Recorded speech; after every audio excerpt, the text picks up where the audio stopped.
Graças e paz, queridos, boa noite. Tudo bem com vocês? Vamos aí dar continuidade ao panorama bíblico. Vamos falar sobre o livro de Esther. Esperar o pessoal entrar. Quem estiver chegando. Graças e paz, Valdirei. Pastor Luiz, seja bem-vindo. Valdineia, seja bem-vindos. Esperar o pessoal entrar aí.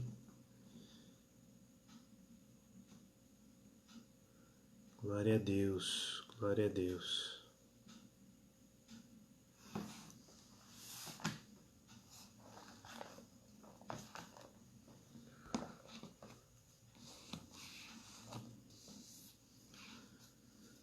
Quem está chegando, dá um graça e paz para a gente ver quem que é.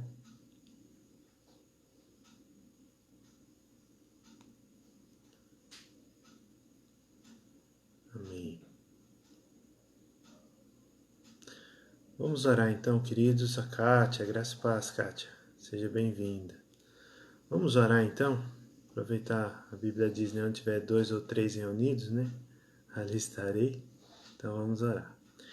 Pai, em nome de Jesus, nós oramos mais uma vez pedindo a Tua graça, a Tua misericórdia, que Teu Espírito Santo fale ao nosso coração, Deus. Nós precisamos do Senhor. Nós precisamos do Teu amor, nós precisamos da Tua graça, nós precisamos da Tua misericórdia, Deus. Que nesta noite o Teu nome seja exaltado, a Tua palavra seja glorificada, meu Deus, e que, ó Pai amado, o Teu Espírito Santo ilumina nossa mente para entender os propósitos do Senhor na Tua palavra, Pai. Que nós possamos encontrar esperança, que nós possamos encontrar fé, Senhor Deus, amor, através da Tua palavra, Pai. Abençoe todos aqueles que estão chegando para estar conosco e aqueles que vão ouvir futuramente essa mensagem, Deus. E que, ó Deus, que nós possamos nos diminuir cada vez mais para que o Teu nome seja glorificado. Apesar de nós, ó Deus, que o Senhor possa trazer o Teu poder para comunicar a Tua palavra. Apesar de nós, Senhor Deus, o Teu nome seja glorificado, Pai. Em nome de Cristo Jesus. Amém. Amém. Glória a Deus. Graças e paz, Eliana. Cláudio, sejam bem-vindos. Vamos lá, queridos. Vamos lá. Então nós temos aqui, né, o livro de Esther. Então, panorama bíblico, avançamos bastante. E esse é o último dentro do livro dos livros históricos. Só recapitulando, né? A gente tem os primeiros 5 livros da Bíblia, é o Pentateuco. Posteriormente, nós temos os livros históricos, né? Como a Bíblia é traduzida para o grego, né? Da Septuaginta e também da Igreja Ocidental, né?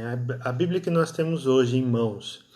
Então, essa Bíblia em mãos, nós temos o Pentateuco primeiro, depois os livros históricos, que começa a partir de Josué, na conquista efetivamente, né? Pelo menos aquele início da conquista da Terra Prometida. Depois fomos para Graças e paz, Alan, olha quanto tempo, hein? Seja bem-vindo. Então, depois passamos por Juízes, né? Passamos sobre a vida de Ruth, o livro de Ruth, passamos sobre os livros de Samuel, os livros de Reis, né? Os livros de Crônicas e agora os livros de Esdras e Neemias e agora sim nós estamos aqui no livro de Esther, seu livro histórico, né? Dentro aqui da Bíblia Ocidental, e um livro dos escritos segundo Lucas, né? Lucas, Se eu não estiver errado, 2,44 fala a respeito disso, né? Que Jesus ensina dessa maneira. A lei, os profetas e os salmos. Esses salmos quer dizer os escritos, né? Inicialmente. Então, queridos, nós temos esse panorama que nós estamos avançando, né? Graças a Deus. Na semana que vem, assim Deus permitindo, nós vamos começar os livros poéticos, os livros de sabedoria, a partir de Jó. Então nós vamos ler Jó, depois Salmos, bem rapidamente, né? A ideia central de cada livro, dentro dessa proposta do panorama bíblico. Aí Jó, Salmos, né? Eclesiastes, Cantares de Salomão e mais o Provérbios. Tá ok? Amém. Então, sobre o livro de Esther, vamos lá. O que nós temos no livro de Esther? Então, o autor, mais uma vez, não é um autor identificado, né? Como a gente já explicou nas aulas passadas. Então, não há possibilidade. Alguns pesquisadores apontam que é um judeu contemporâneo lá daquela época, né? Que escreveu. Então, escreveu toda essa narrativa, né, do livro de Esther. Onde foi? Foi na Pérsia. Então, essa região do Império Persa é muito grande. É muito grande. A extensão do reino, comparando aos outros impérios, como foi o reino, né, o Império da Síria e o Império Babilônico, então o reino da Pérsia foi um dos maiores, né? Então esse império, esse livro foi escrito nesse império. Então provavelmente na cidadela, né, de Suzã, como a gente vê no início aí do livro. E existiam duas Suzã. Então as duas duas cidades, né? Tinha a grande cidade, que era uma grande cidade com mais de 4.000 hectares, né? Os historiadores dizem, e tem a cidadela de Suzã, né? Então, aqui nós temos nessa cidadela de Suzã, como a gente viu também em Neemias, tá ok? Quando foi escrito? Provavelmente entre 460 a 350 a.C.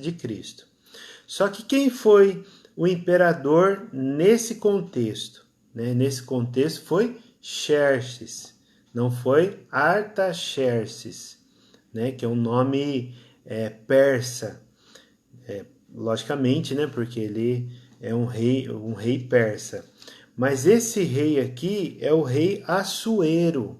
Então, o rei Assuero, algumas bíblias hebraicas está escrito rei Assuero.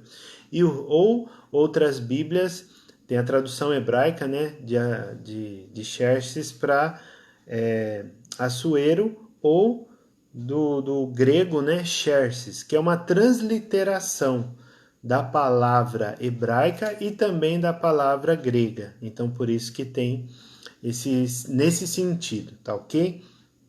Então, quando a gente vê isso na história, nós encontramos o quê? Que esse rei reinou no período de 486 a.C. a 465 anos antes de Cristo. Então, 21 anos, né? 21 anos ele reinou. Não. É isso mesmo. 21 anos ele reinou no Império da Pérsia. Então, esse livro conta essa história. Então, a história é diferente, como a gente viu, por exemplo, em Esdras. Esdras, os 7 primeiros capítulos, né? Só voltando um pouquinho aqui para a gente entrar no contexto.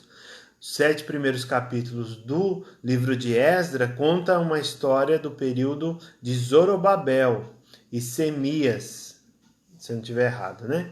Então, esse período, né, do sacerdote e do profeta foi um período de 80 anos, tá? Aí depois Esdras começa a falar do segundo grupo, a qual ele faz parte, que está voltando da Babilônia. Então, na verdade, o livro de Esther é antes desses dois livros, pela cronologia, tá? Então, a primeira parte a gente precisa entender isso. Se nós pudéssemos voltar, graças a paz, João Pedro, seja bem-vindo e toda a família aí, se estiver acompanhando a gente. Amém. Diego e família, é isso daí. Sejam bem-vindos. Então, o livro de Esther está antes dos outros dois, de Esdras e Neemias, na história. Só que na Bíblia, quando a gente abre, nós não vemos isso. Nós vemos o livro de Esdras e também. Aí eu estava pensando, né, a respeito disso, e a gente encontrou uma lógica, né? Não quer dizer que é uma ideia absoluta, mas é uma lógica que faz sentido dentro por que esse livro foi colocado depois, né? Porque é uma história curta, é uma história assim breve, de um período, por exemplo, de 1 ano ou 2 anos no máximo. Ele está contando tudo aquilo que aconteceu em 10 capítulos. Agora, no livro de Ruth, é um tempo um pouquinho maior, só que em 4 capítulos. Então é bem reduzido, né, o livro para contar um ponto específico, né? No caso, a genealogia do rei Davi, que é muito importante para o judeu. Aqui o livro de Esther, ele está contando o livramento e da onde vem a festa do Purim, né? Que nós vamos falar daqui a pouco. Então ele vai e encaixa essa história, né? Toda essa narrativa dentro do livro de Esther, que a gente vai entender agora. Graças e paz, Cris, seja bem-vinda. Então, dentro de toda essa narrativa aí, que a gente vai entender esse ponto específico aí. Então, por que foi escrito esse livro? Esse livro foi escrito para demonstrar que Deus trouxe providência para o povo de Israel, mesmo eles estando ainda cativos debaixo, né, do governo do imperador persa. Entende? Então, mesmo eles lá sendo escravos, né, submetidos ao governo, apesar que era um governo bem mais light, né, do que o assírio e babilônico, mas mesmo assim eles eram mais tranquilos na parte da religião. Né? Na religião eles eram bem mais tranquilos, porém eles recebiam todo ano os seus impostos lá para expandir, né, esse império aí, como a gente vê no mapa. Se você olhar no mapa da Síria, ele tem uma proporção, né, média, comparando os três. Aí o da Babilônia, um pouco menor. Aí vem o persa, que vai desde esse primeiro versículo aqui que a gente já vai ler. Tá ok? Então, é a providência. Que palavra a gente poderia definir o livro de Esther? Providência. Então, a providência divina, né, que poupou o povo de Israel para eles não serem consumidos, não serem exterminados. Porque a narrativa diz que eles correram esse risco de ser totalmente exterminados, sem direito à defesa, sem nada. Mas aí Deus trouxe essa providência, né? Então, só recapitulando, né? Qual que foi esse regresso do lar que nós estamos falando? Para a gente encaixar aqui as datas, encaixar nas nossas ideias também.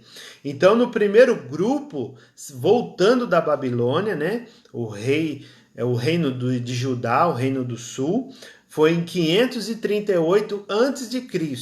538 a.C. que foram aqui, na época de Zorobabel, 42.360 judeus. Aí veio o segundo grupo em 458, aí você observa que são 80 anos de diferença. O segundo grupo é liderado, né, por Esdras, e o terceiro grupo, mais 14 anos depois, a data vai decrescendo, né? 444 a.C., o terceiro grupo, que é o grupo de Neemias. Tá ok? Então, aí onde que a gente encaixa esse livro? A gente encaixa dentro do reino, né, que foi feito aí. Então, logo naquele episódio que Esdras estava contando, então provavelmente foi nesse tempo aí que ainda existia muito judeu. Além desses que já haviam retornado, ainda ficaram muitos judeus dispersos. Muitos judeus, assim, na diáspora, né? Que os teólogos chamam.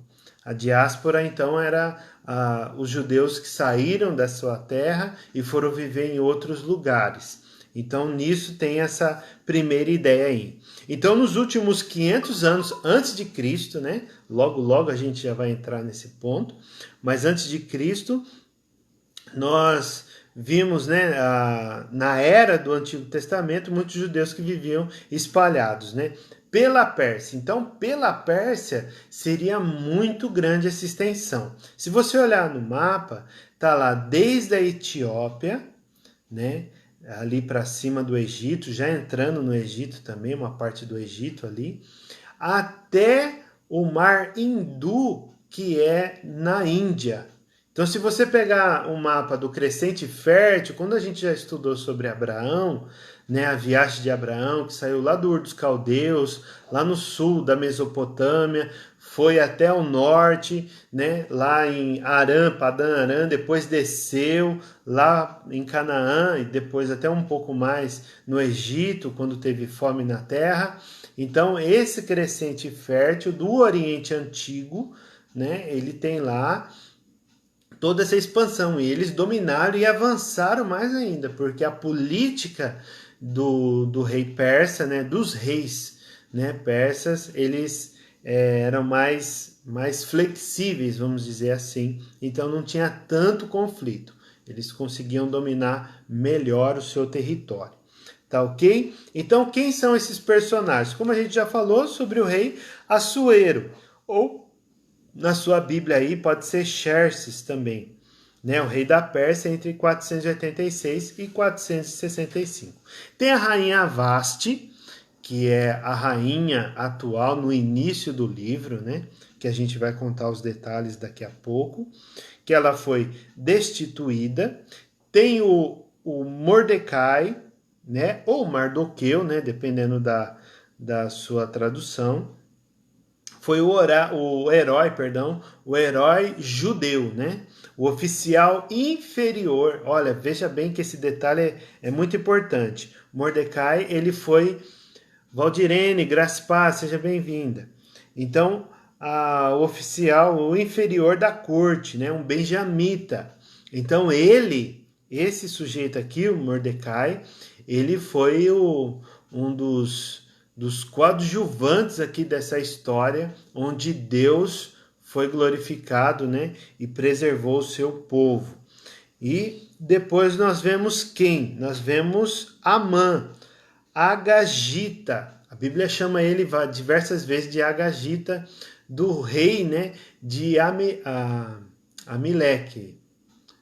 Então, esse rei é um amalequita, né? Esse rei amalequita, que ele tem essa ligação. Então, Amã é uma amalequita. Então, primeira coisa que a gente precisa considerar é o quê?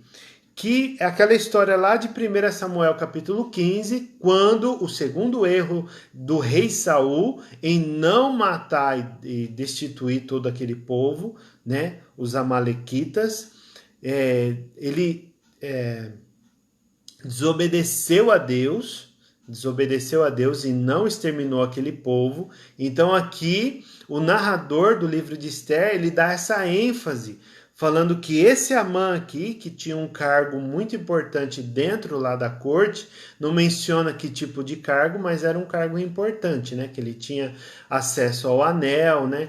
E dava várias ordens lá. Então, nessa narrativa do livro de Esther, nós encontramos esse Amã já falando como uma figura perseguidora dos judeus. Então, olha só, aí quando a gente olha o texto, sabendo o que aconteceu, a gente vê o quê? Deus consertando as ações do povo agora no futuro, né? Agora no futuro, lá atrás, né? Mais de 500 anos antes dessa história, né? Ou até um pouco mais, né? Uns 600 anos mais ou menos, quando Saul errou e não exterminou, não obedeceu a vida, né? Não obedeceu a vida, a direção de Deus. Deus agora está consertando esse erro aí de Saul, tá ok? E outra coadjuvante dessa história aqui nós vemos é quem? Hadassa. Quem sabe quem é Hadassa aí? Escreve aí nos comentários aí quem que é Hadassa. que significa, né, murta, planta. Alguém sabe? Escreve aí. Vou esperar aqui para chegar. Rose de Paula, seja bem-vinda. Graça e paz. Então, se você sabe quem que é a Hadassa, escreva aí para a gente saber junto, para você ajudar aí os nossos contemporâneos, nossos irmãos em Cristo. Então, é um nome hebraico, Hadassa. E ela é quem? A prima mais nova de Mordecai. Isso, justamente, a famosa Esther. Então a gente lembra de Esther por quê? Por conta do livro, obviamente. Mas o nome dela, hebraico, é Hadassa. Hadassa. E o nome persa é Esther, né? Então, Hadassa significa murta, planta, né? Justamente. E Esther significa estrela, ou estrela da manhã, alguma coisa assim. Então ela foi uma heroína, né? E a prima mais nova de Mordecai, tá ok? Então nós vimos esses personagens, então nós vamos falar toda a narrativa do livro, né? Glória a Deus. Ó, Paulina, graças e paz, Paulina, seja bem-vinda. Então ali nós temos o significado, né? Aqui do também de Pur. Pur significa sorte. E aí daí vem o radical da palavra, né? Que tem o significado da festa de Purim. Então a gente vai falar a respeito disso. Então, Pur significa sorte. Então, festa de Purim qual que era? Alegria, né? E a troca de presentes. Então é comemorado, tem um ano judaico lá, você vai ler na Bíblia, mas tem geralmente em fevereiro ou março. Pra vocês terem uma ideia, esse ano foi comemorada a festa de Purim em março. Agora, o ano que vem tem a data de fevereiro, tá ok? Só para vocês saberem aí a festa. Então, se você colocar na internet, nós temos essas informações. Tudo bem até aí? Alguma pergunta? Vamos participando aí, queridos. Então, como a gente falou, né, a cidadela de Suzã, onde aconteceu tudo isso daí, alguns historiadores, eles apontam, né, que ela foi formada, essa cidade foi formada mais de 4.000 anos antes de Cristo. Né? Então, tem um historiador que ele chama Heródoto, não sei se vocês já ouviram falar. Heródoto foi um historiador, né, contemporâneo desse século, do 5º século antes de Cristo, nessas narrativas aqui, né? E ele comenta bastante coisa que aconteceu e historicamente, né? De tudo aquilo que houve ali, as cidades e tal. Né? Tem até um repórter da Record que tem esse nome, Heródoto. É bem diferente, né? Mas só para vocês saberem, né? Então ele diz bastante coisa a respeito disso, né? E tem algumas escavações, né, que encontraram um palácio nessas escavações, né, nesse território aí, que pode ter sido mencionado no livro de Esther. Então lá nos antigos, né, que foi uma das cidades principais aí dos episódios bíblicos, né, palco de muitos episódios bíblicos no cativeiro babilônico. Tá ok? Tudo bem até aí? Beleza? Então vamos que vamos. Então no livro de Esther, do capítulo 1, nós vamos fazer algumas considerações. Do capítulo 1 até o capítulo 2, versículo 18, nós vamos entender esse cenário, né, do rei Assuero, do persa, Vasti, Mardoqueu e Esther. Então esses 4 personagens aí. Então, eu espero que você esteja aí com a sua Bíblia aberta, o seu caderno de anotação, uma caneta, e se você julgar necessário, você anote aí, tá ok? Então, o livro de Esther, capítulo 1, versículo 1, diz assim: E sucedeu nos dias de Assuero, este é aquele Assuero que reinou desde a Índia até a Etiópia. Então lembra lá do mapa, né? Então todo esse território, sobre 127 províncias, Então era uma forma dele gerenciar, o rei gerenciar todo esse império. Era através dessas províncias e muitas vezes nem falavam a própria língua, né? Eram línguas diferentes, povos diferentes, né? Porque o império ele dominava, era uma expansão. Naqueles dias assentado-se o rei Assuero sobre o trono do seu reino, que está na fortaleza de Suzã. Então é diferente a fortaleza de Suzã, provavelmente é onde os historiadores encontraram esse palácio, né? E depois a cidadela de Suzã. No terceiro ano do seu reinado, fez um convite a todos os seus príncipes e seus servos. Então, dentro de todo esse império aí, o poder da Pérsia e da Média, que era um outro povo que foi conquistado pela Pérsia também. E os maiores senhores das províncias estavam perante ele, para mostrar as riquezas da glória do seu reino e o esplendor da sua excelente grandeza por muitos dias, a saber, 180 dias. Então você imagina isso? Ele fazer uma festa, mostrar para todo esse povo, era muita gente reunida, as riquezas do Império Persa. Então essa era a ostentação do rei Assuero, né, com a sua riqueza e tudo isso. E acabando aqueles dias, acabou 6 meses, olha só. Por isso que a gente imagina que seja essa história um período de aproximadamente 2 anos. E acabados aqueles dias, fez o rei um convite a todo o povo que se achou na fortaleza de Suzã, desde o maior até o menor, por 7 dias no pátio do jardim do palácio. Então aqui ele fez outra festa e com muita bebida, né? Com muita bebida, era a cultura daquela época, essa apresentação, essa festividade, né? Para você ter uma ideia, a maioria das decisões do rei era tomado quando ele estava com seu coração alegre do vinho.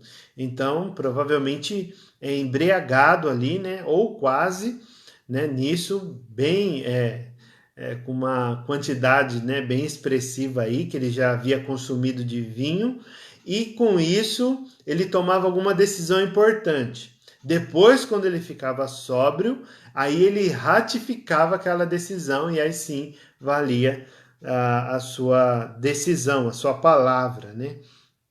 Então aqui a gente encontra essas coisas. E tem todas as belezas, né, do reino que aqui está dizendo. Então, o que aconteceu nesse período, né? Então, o rei Assuero mostra, né, aos príncipes e servos da Pérsia Média durante 6 meses. É muito tempo. O rei Assuero fez também um banquete para todo o povo da fortaleza de Suzã por 7 dias no jardim do palácio real. Então, era um espaço, né, bem grande. Só que aí o que acontece? Vasti também fez uma festa para as mulheres lá do seu reino, né, do seu palácio lá, das mulheres, né, provavelmente esposas de todo aquele povo lá. Então estava ali reunido também, fez esse banquete porque ela tinha autonomia, né? Tinha esse cargo, né, dentro do trono como rainha da Pérsia, tá ok? Só que Assuero pediu para ela se aparecer lá, para mostrar sua beleza, né? E Heródoto, para vocês terem uma ideia, não era só, esse rei não era mulher, era marido de uma mulher só. Ele tinha outras mulheres também, tinha casos de amantes, só que isso a Bíblia não diz, né? Esse historiador, pesquisando, encontra esses registros, né? Outros historiadores também encontraram esses registros. E nesses registros ele tem mais de 300 concubinas, né? Que ele já teve as suas peripécias lá. Então, queridos, dentro dessa recusa, isso se irou muito, ele pediu conselhos para as outras autoridades que estavam ali, né, à sua volta, ou as pessoas que faziam parte, né, do governo ali dentro do palácio, e assim eles determinaram. Então não falou assim, não, ela desobedeceu, então eu vou matar ela. Não, não foi. E também não divorciou dela. Entende? Ele só tomou a decisão de destituir para que ela pudesse estar sendo corrigida, né, e dando exemplo para as outras mulheres, para que as outras mulheres não fossem influenciadas por essa atitude e se rebelassem contra os seus maridos. Então a primeira coisa é essa, tá? Então a ideia central é essa daí. Então ela pegou e fez isso. E assim fazendo, ele teve o seu desejo de colocar uma substituta no reino.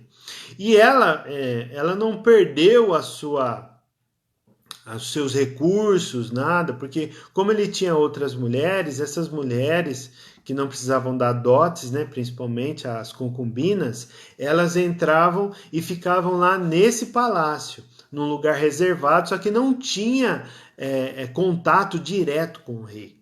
Né? Depois a gente vai ver um episódio um pouco mais para frente que vai entender isso daí. Então, elas viviam lá. Então, Vasti, ela ficou lá vivendo, comendo, recebendo ali seus recursos, tudo uma vida aparentemente normal. Mas ela deixou de ocupar o trono da Pérsia como rainha. Tá ok? Beleza até aí? Se tiver alguma pergunta, vai escrevendo. Então Esther, ela participa, aí ele querendo resolver isso daí, né, o rei Assuero, ele fez um concurso de beleza. E nesse concurso de beleza, aonde colocou várias mulheres. E Mardoqueu, que fazia parte ali, né, e ficava sempre ali nos bastidores do palácio, ele ficou sabendo disso e aí introduziu, né, a sua prima mais nova como uma das candidatas, porque ela era muito bonita. Então a sua beleza, aí sim, ela caiu na graça, né, do rei Assuero, e o rei Assuero conquistou ali, entregou para ela, né, essa possibilidade dela ser rainha. Só que a preparação da lua de mel, isso é importante, né? Para ter aquele casamento, aquela pompa toda, né? Então você imagina, o rei Assuero fez uma festa só para mostrar a sua glória, as riquezas da sua glória do seu reino, durante 6 meses, né? Então imagina como que ia ser o casamento dele, né? Então o casamento dele também foi, né, novamente uma coisa bem extravagante. E aí só que ela participou, ela foi recolhida, ganhou o prêmio, beleza. Então a Dácia foi escolhida, né? A noiva do rei. Então ela foi para um lugar lá para o harém e foi preparada durante 12 meses. E durante esses 12 meses ela foi colocada como uma mulher ali recebendo todos os vaporizadores de aroma. Então todos os perfumes daquela época, né, eram vaporizados em cima dela, e com essa vaporização, no caso, né, Esther, ela ia recebendo isso na pele e também na roupa. Né? Então, quando chegasse o grande dia do casamento, ela estava totalmente perfumada, né? E a sua pele hidratada, aquela coisa toda, né? Que as mulheres entendem mais. Então, com isso, a gente vê essa importância, né, durante todo esse período aí, que nós encontramos, tá ok? E aí a gente vê um ponto positivo aqui para os judeus na próxima sessão do livro. Qual que é essa próxima sessão? Em Esther, capítulo 2, versículo 19, até o capítulo 3, versículo 15. Então a trama se complica aqui, né? Aí a gente vai ver os porquês das coisas aqui. Então, Mardoqueu e Amã. Então, Mardoqueu, ele é dito aqui, né, como judeu, como inferior da corte, como a gente falou, e tem esse Amã. Só que ele ganhou um ponto que, além de Esther receber toda a instrução de Mardoqueu, está ali pegando todas essas informações e colocando em prática, recebeu também ali, dentro dessa sessão a gente encontra que Mardoqueu descobre uma conspiração, o Spa dos Sonhos, justamente, Kátia. Então, uma conspiração para tirarem a vida do rei Assuero. Ele descobre essas duas pessoas e pede para Esther avisar o rei do que se passa. O rei toma ciência do fato, manda investigar e, constatando, manda matar os dois que tentaram isso. Então, nisso, ele já, né, recebeu um ponto positivo, vamos dizer assim. Um ponto positivo, né, do rei, nesse sentido, Mardoqueu, porque ele avisou, né, essa trama.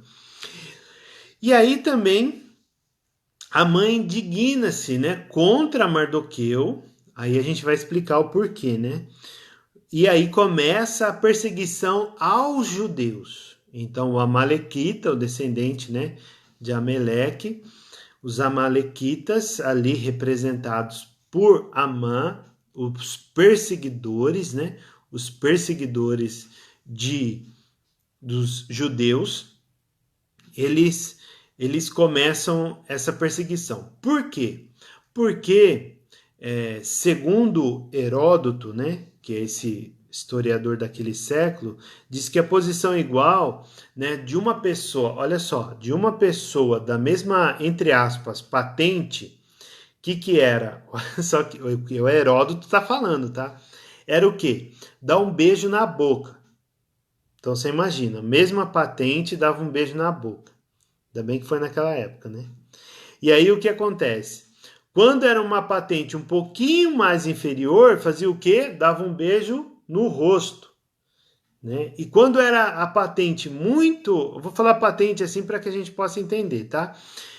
Muito inferior, então a pessoa ela se prostrava diante dessa autoridade da corte, entende? Então essa primeira coisa, esse primeiro ponto. E aí o que acontece?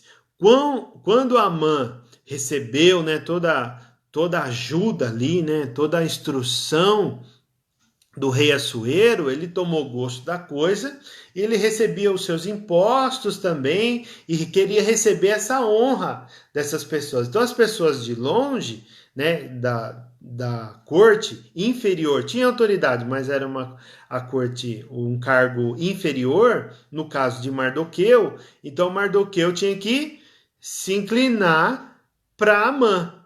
Só que todos se inclinaram, menos Mardoqueu. Aí onde tem um ponto, fala, opa, mas por que ele não... Quem que é esse cara? Não, esse cara é o Mardoqueu, Amã falando, né? Então, ele é Mardoqueu, mas que povo que ele é? Ele é judeu. Então, é essa afronta dos judeus, então agora que eu pego eles na curva. Foi lá na cabeça do rei, disse para ele colocar lá uma data, né? Uma data que naquela data ia ser, imagina, ia ser exterminado todos os homens, mulheres, velhos e crianças judeus por conta desse ato, entende? E aí foi colocado, e aí foi espalhado esse decreto, né, em cada língua lá dessas 127 províncias. Então todo o império onde tinha judeu espalhado ficou sabendo disso. Aí quando, né, olha só, quando Assuero e Amã assentam-se, né, para tomar essa decisão, eles assentam-se fazendo o quê? Bebendo. Então, mais uma vez, eles se ingerindo ali o vinho, né, para poder tratar desse negócio, né? Então não era uma questão assim propriamente dita religiosa, né, como muitos dizem, mas sim era porque a Bíblia não fala a respeito disso, né? Pode ser que sim, mas não, a Bíblia não relata isso. Mas segundo os historiadores foi esse o ponto. Então quando eles estavam ali tramando tudo isso daí, né, como que ia ser, o rei Assuero autorizou ele a fazer isso, lançar esse decreto, e assim foi feito. Só que o que acontece? Quando recebeu essa notícia, os judeus todos, né, ficaram em prantos, inclusive Mardoqueu, porque eu acho que ele pensou que ele era o principal, né? O principal aí, quase que o protagonista, né, desse assassinato em massa, esse extermínio de todos os judeus no Império Persa. Então, com isso, o que houve? Né? Houve essa possibilidade que Mardoqueu falou para Esther, dizendo que, olha só, quem sabe você tornou-se rainha para salvar o povo, né? E no capítulo 4, versículo 14. Então ele joga essa ideia para ela pensar também, não só porque ela está lá, naquela posição, e a identidade cultural, a nacionalidade dela, né, vamos dizer assim, né, de judia não tinha sido declarada abertamente. Até então o pessoal não sabia, né? Até ela se casar. Depois, né, provavelmente. Mas aí sim ela falou para o rei dizendo isso daí. Então, essa outra sessão nós encontramos isso, de Esther, capítulo 1, capítulo 4, versículo 1, até o capítulo 7 e 10. Então, nós encontramos essa ideia, né, que a rainha Esther, né, por providência divina, foi colocada lá como rainha da Pérsia para trazer salvação para o povo. Então o Assuero fica, né, sem dormir com essa mensagem de Esther, porque a Esther chega lá e fala para ele o que se passava, né? Tudo que estava acontecendo. Então, quando a Bíblia diz que Assuero, o rei da Pérsia, ele não dormia, né, fugiu o sono dele, é por quê? Porque Deus estava incomodando ele a consertar tudo isso. E depois dessa narrativa a gente encontra o quê? Que foi preparado lá uma plataforma, né, de madeira e uma madeira lá vertical que seria enforcado, né, o judeu Mardoqueu, e nessa data específica que estava falando o decreto. Porém, o que acontece depois de toda essa intercessão, né, que a gente vê no livro, né, a gente não vai contar todos os detalhes por causa do tempo, mas a gente vê toda essa narrativa aí, e aí entra o quê? O feitiço contra o feiticeiro, né, popularmente falando. Que ali Amã quis fazer isso, depois reverteu toda a situação, porque Mardoqueu foi instruindo Esther, e Esther foi falando com o rei, não porque ele tinha acesso, como a gente falou no começo, né? Não porque a rainha Esther, ele tinha acesso como marido e mulher, né? Ele tinha uma parceria, morava na mesma casa, fazia as refeições juntos. Não, não era assim naquela época. Então, por isso, quando ela chega, né, e se apresenta diante dele, ele estende o cetro de ouro, né? Tem até a música do Cirilo lá que fala isso. Então, estende o cetro de ouro em cima dela, e ali ela encontra a graça e ela comunica, né, o seu pedido, faz ali a sua petição. Então, dentro de tudo isso daí, descobriu a trama de Amã, e aí o rei manda matar Amã enforcado. Ok? Beleza? Aí no livro, na outra sessão, né? Na próxima sessão, no livro de Esther, no capítulo 8, do versículo 1 a 17, o que a gente encontra? A gente encontra o rei que não pode revogar o seu edito. Então aquilo que ele tinha dito e já espalhado por toda a terra, todo o império persa, estava dizendo que ia ter aquela data, né? Então ele não poderia fazer isso. Então o que ele teria a fazer? Ele tinha que mudar, fazer um novo decreto. E quem que ajudou ele a escrever esse novo decreto? Foi o próprio Mardoqueu. Então Mardoqueu, né, subiu, recebeu essa honraria, né, de ser não falo o cargo, né, mas ali tem uma posição dentro da corte do reino do Império Persa, lá do palácio, né, do jardim do palácio, né, como a gente viu no início, e ali ele auxilia na elaboração desse novo decreto, né? Então, esse novo decreto estava dizendo o quê? Que poderia se defender, né, e tal, e escapar dessa chacina, né, propriamente dita. Só que tinha algumas pessoas que ainda era lá do lado de Amã e queriam, né, efetivamente cumprir isso daí. Só que aí já surgiu uma guerra, porque deu direito de defesa, né? Então a guerra santa, que Deus foi o divino guerreiro mais uma vez aí, como a gente viu nos outros livros, para trazer salvação. Então os judeus, aí na próxima sessão nós vemos o quê? no livro de Esther, no capítulo 9, versículo 1, até no capítulo 10, versículo 13, e abre aspas, né? O capítulo 10 é o menor capítulo da Bíblia, porque só tem 3 versículos. Então, de 9:1 até 10:3, os judeus se engajam em uma guerra santa e matam muitos inimigos. Então, esses inimigos que estavam ali do lado ainda de Amã, mesmo ele já ausente, morto, mas a ideia de Amã ainda conspirava, né? A ideia estava ali querendo sustentar para que isso acontecesse. E por fim, a grande celebração. Então o significado está lá em Esther capítulo 3, versículo 7, né, da festa de Purim. Então vamos ler rapidamente aí. No capítulo 3, versículo 7, diz assim: no primeiro mês, que é o mês de Nissan, no ano 12º do rei Assuero, se lançou Pur. Então aqui o texto explica o que é Pur. Isto é, a sorte perante Amã de dia em dia, de mês em mês, até o 12º mês, que é o mês de Adar. Então aqui o significado de Pur, que é sorte. Então a festa de Purim tem essa conotação, né? Que pela sorte das pessoas, mas por providência de Deus, Deus veio e trouxe, né? Esse livramento de toda o povo de Israel. Ok? E Mardoqueu aqui é promovido, né, como a gente havia dito, a uma posição para beneficiar os judeus. Então ele estava ali não por meios incertos, né, colocando ali a rainha Esther, orientando ela para que assim fosse feito, né, ali mais ou menos, correndo risco, não esses meios incertos, foi meio certo, né, dessa autoridade aí constituída e trouxe esses benefícios para todo o povo judeu. Amém, queridos? Alguma pergunta? Então, assim é o livro de Esther, né? Quando você vai escrevendo aí, a gente vai fazer umas considerações finais aqui.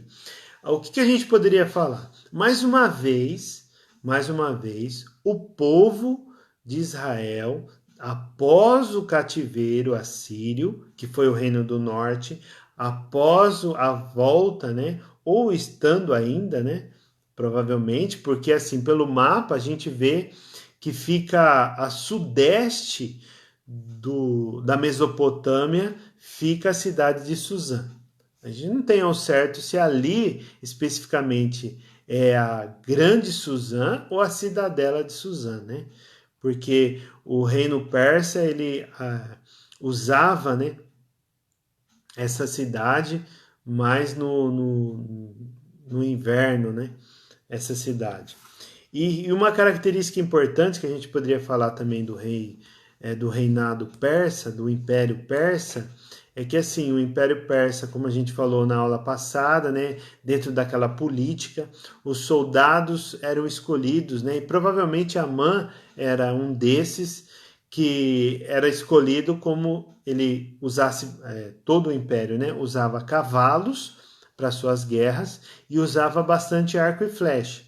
Então, esses arcos e flechas. Então, qual que era a habilidade do guerreiro daquela época? A habilidade ele está em cima do cavalo, né, galopando e atirando o arco e flecha em cima dos seus inimigos. Então, essa era uma característica, né? Isso era uma que trazia esse cargo, né, para aquela época. Então, provavelmente Amã foi dessa forma, dessa maneira. Ok, queridos? Então o reino persa, e depois ele vai se findando, aí depois entram os gregos, né? E que teve várias batalhas também, né? Várias batalhas no início a Pérsia contra os gregos, só que isso enfraqueceu um pouco o Império Persa, porque não teve êxito nessa conquista da Grécia. E mais para frente entre a Grécia e depois Roma, que é a história do Messias de Jesus Cristo, né? Então, essas são as considerações que a gente poderia estar falando para a gente encaixar as ideias aí. E na próxima semana nós vamos falar a respeito dos livros poéticos, né? Então, os livros poéticos a gente volta bastante, né? Não um pouco, mas volta bastante aí em vários tempos aí. Então, se nós vamos dizer que até agora, desde Gênesis, nós estamos aí provavelmente cerca de um pouco mais de 1000 anos, né? Então, a história de Gênesis, né? Quando Moisés estava escrevendo. Porque a Bíblia, queridos, é importante dizer isso, a Bíblia não conta a história do início da criação do mundo, né? De uma forma assim que todos os povos a gente vai descobrir que estão na Bíblia. Não, não é assim que a gente vê. Nós vemos o livro, recapitulando, né? Nós vemos o livro de Gênesis escrito por Moisés, e Moisés já havia vivido no Egito, já estava o povo preso lá no Egito, quase 400 anos antes da história de Abraão. Depois, com a informação e inspiração de Deus, através da intervenção do Espírito Santo, Moisés escreve tudo, principalmente a primeira parte lá, do capítulo 1 ao capítulo 11 de Gênesis, conta como foi criado o homem, o ser humano, né? E dali sim vem todos os povos da terra. Porém, né, o que nós cremos, né? Porém, não diz especificamente, né, que atrás de cada genealogia, até o capítulo 11, a gente vai encontrar todos os povos, né? Então, é muitos anos, a gente não tem essas informações até agora, tá ok? Amém, queridos? Como não tem perguntas, nós vamos orar, né? Esse livro é um livro um pouco menor, para que a gente possa enxugar aqui e não ficar tão extenso aqui a nossa aula. E vamos aí orando, ore por nós, preciso muito da oração de vocês, né? Eu tenho orado por essa escola para que a gente possa continuar, né, esse trabalho aí. E nós já avançamos bastante desde a proposta inicial e nós queremos concluir lá em Apocalipse. Então, você que está nos acompanhando agora, espero te ver no livro de Apocalipse. Tem muitas semanas, né? Muitos meses, eu acredito que até um ano ainda quase, para a gente chegar semana a semana, né? De quinta a quinta, chegar até o livro de Apocalipse. Amém, queridos? Glória a Deus. Algum pedido de oração? Tá tudo em paz aí, tá tudo tranquilo. Aleluia, louvado seja Deus. Então, vou esperar aqui para chegar algum pedido de oração, para a gente estar orando e encerrando a nossa aula hoje. Para a glória de Deus. Amém. Vamos então estar orando e você continua escrevendo aí, tá ok? Amém.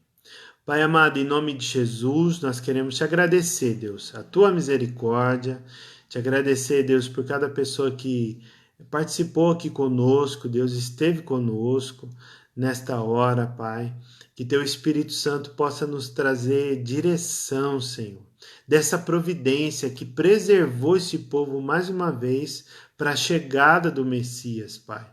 Então, nessa chegada, Pai, em nome de Jesus, que trouxe salvação, trouxe redenção, e hoje o nosso Redentor vive, Deus, e nós te agradecemos por isso, porque o Senhor preservou, Senhor Deus, toda esse tempo, Pai. Em nome de Cristo Jesus, que o Senhor nos guarde, nos proteja, nos livre de todo mal, todo profissional de saúde, de segurança, Senhor Deus, aquelas pessoas que estão desempregadas, aqueles que estão trabalhando, estão empregados, ó Deus, Senhor, guarda, protege cada um deles em nome de Cristo Jesus, Pai. Que o Senhor nos dê essa condição e que teu Espírito Santo possa, Deus, trazer essa importância, Deus, a mesma coragem que Esther teve, a mesma ousadia que ela teve, Pai, por causa de uma causa, por causa de um propósito, Deus, o Senhor colocou todas as coisas em seu devido lugar, Pai. Em nome de Jesus nós te agradecemos e te louvamos por isso. Amém? Então, antes disso, nós vamos ver aqui uma perguntinha, né? Até que enfim apareceu uma pergunta, hein? A pergunta da Rose: será que Esther viveu no mesmo tempo de Daniel? É uma boa pergunta. Então, quando a gente chegar, quando a gente chegar lá no livro de Daniel, a gente vai ver isso daí. Eu é provável, né? A gente não pode afirmar isso agora, mas provavelmente, né? Provavelmente, se os judeus foram lá para a Babilônia, né? Ficaram lá naquelas imediações daquele território, e desde de 1586, que foi o início, né? Agora, a data do livro de Daniel, eu não lembro de cabeça aqui para falar de pronto. Mas faz sentido, né? Faz sentido porque Daniel estava ali, né? Que a gente vai. Tem bastante detalhe no livro de Daniel, né? Mas o que a gente poderia falar agora é que Daniel participou daquele cativeiro, mas numa posição da corte. Não ficou no meio do povão lá. Então Daniel ele esteve lá nessa corte. Mas o reino é interessante que eu acredito que não, pensando agora. Por quê? Porque se o reino da Pérsia dominou a Babilônia, então veja se eu consigo esclarecer. Né? Nabucodonosor, que foi o contemporâneo ali, né? E Belzazar, né? Se eu não estiver errado, né? O seu filho, eles foram ali dentro do império da Babilônia. Então, se o Império Assírio durou 3 séculos, o Império Babilônico durou entre 70 e 80 anos. Foi um período bem mais curto. Se nós estamos falando do rei da Pérsia, então quer dizer que o rei da Pérsia já havia destruído o Império da Babilônia. Então foi um tempo próximo, mas não foi contemporâneo, né? Então Esther, acredito que não viveu. Ele serviu 4 reis, né? Não foi? Não vou lembrar agora. Não lembro. Mas depois a gente coloca aí nos comentários aí. Entende? Então provavelmente não foi porque o rei Assuero já havia assumido, né? No Império Persa, da Pérsia, então ele já havia conquistado Babilônia. Então foi essa cadeia, né? Tinha primeiro o Império Assírio, depois veio o Império Babilônico, que destruiu o Assírio, aí depois veio o Reino Persa, que destruiu o Babilônico, entende? Então esse é o contexto aí, tá ok? Então é isso daí, queridos. Glória a Deus, Deus abençoe vocês. Feliz aí por cada conquista, cada quinta-feira. Às vezes a semana é uma bênção, né? Às vezes a semana a gente consegue orar mais, ler mais, estudar mais, mas tem semanas que a gente continua estudando, mas não da forma que nós gostaríamos, e fora as lutas, né, que a gente tem durante a semana, mas louvado seja Deus por todas essas coisas, porque nós vemos e consideramos, reconhecemos a graça de Deus na nossa vida. Amém? Deus abençoe cada um de vocês, fiquem na paz e até a próxima, estaremos juntos aí.